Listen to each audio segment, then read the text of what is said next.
हरे कृष्ण मित्रों, आज हम हरतालिका तीज की व्रत कथा सुनेंगे। हिंदू पंचांग के अनुसार प्रतिवर्ष भाद्रपद शुक्ल तृतीया को हरतालिका तीज व्रत रखा जाता है। धार्मिक शास्त्रों के अनुसार यह व्रत निर्जला होता है। इस दिन प्रत्येक प्रहर में भगवान शिव का पूजन तथा आरती की जाती है और घी, दही, शक्कर, दूध और शहद मिलाकर पंचामृत बनाया जाता है। महिलाओं द्वारा किए जाने वाला यह व्रत बहुत कठिन होता है और इसमें उन्हें निर्जला रहकर जागरण भी करना होता है। इस दिन सुहागिन महिलाओं को सिंदूर, मेहंदी, बिंदी, चूड़ी, काजल आदि सामग्री सहित सुहाग पिटारा दिया जाता है। यह व्रत सुहागिनी पति की लंबी आयु और कुंवारी लड़कियां अच्छा वर पाने के लिए रखती है। तो चलो शुरू करते हैं हरतालिका व्रत की कथा। धार्मिक पुराणों के अनुसार हरतालिका तीज की यह कथा भगवान शिव जी ने माँ पार्वती को सुनाई थी। इस पौराणिक कथा में शिव जी ने माँ पार्वती को उनका पिछला जन्म याद दिलाया था। हे गौरा, पिछले जन्म में तुमने मुझे पाने के लिए बहुत छोटी उम्र में कठोर तप और घोर तपस्या की थी। तुमने ना तो कुछ खाया ना ही कुछ पिया, बस हवा और सूखे पत्ते चबाए। जला देने वाली गर्मी हो या कंपा देने वाली ठंड, तुम नहीं हटी, डटी रही। बारिश में भी तुमने जल नहीं पिया। तुम्हें इस हालत में देखकर तुम्हारे पिता दुखी थे। उनको दुखी देखकर नारद मुनि आए और कहा कि मैं भगवान विष्णु के भेजने पर यहाँ आया हूँ। वह आपकी कन्या से विवाह करना चाहते हैं।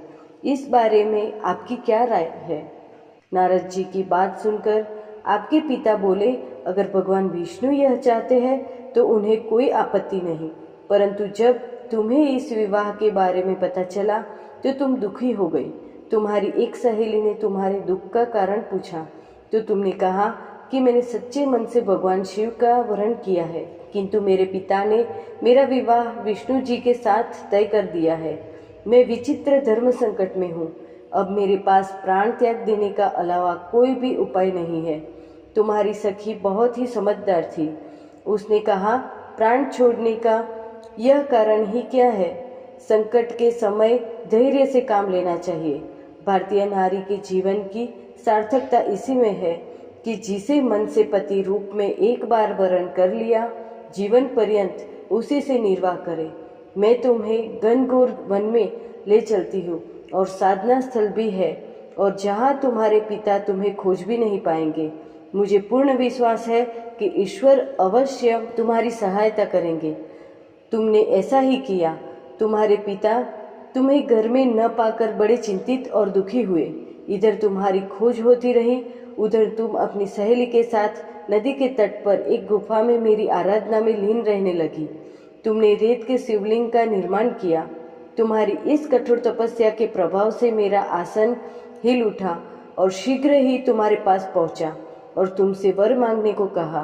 तब अपनी तपस्या में फलीभूत मुझे अपने समक्ष पाकर तुमने कहा कि मैं आपको सच्चे मन से पति के रूप में वरण कर चुकी हूँ। यदि आप सचमुच मेरी तपस्या से प्रसन्न होकर यहाँ पधारे हैं तो मुझे अपनी अर्धांगिनी के रूप में स्वीकार कर लीजिए। तब तथास्तु कहकर मैं कैलाश पर्वत पर लौट गया। उसी समय गिरिराज अपने बंधु बांधवों के साथ तुम्हें खोजते हुए वहां पहुंचे। तुमने सारा वृतांत बताया और कहा कि मैं घर तभी आऊंगी अगर आप महादेव से मेरा विवाह करेंगे। तुम्हारे पिता मान गए और उन्होंने हमारे विवाह करवाया। अतः इस पूरे प्रकरण में तुम्हारी सखी ने तुम्हारा हरण किया था, इसलिए इस व्रत का नाम हरतालिका व्रत हो गया। हे पार्वती, इस व्रत का महत्व यह है कि मैं इस व्रत को पूर्ण निष्ठा से करने वाली प्रत्येक स्त्री को मनोवांछित फल देता हूँ।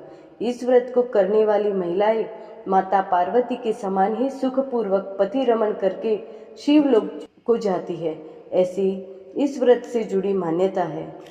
भगवान शिव से यही प्रार्थना है कि जो भी ये व्रत कथा सुन रहा है, भगवान उनको हमेशा सुहागन रखना। ओम नमः शिवाय।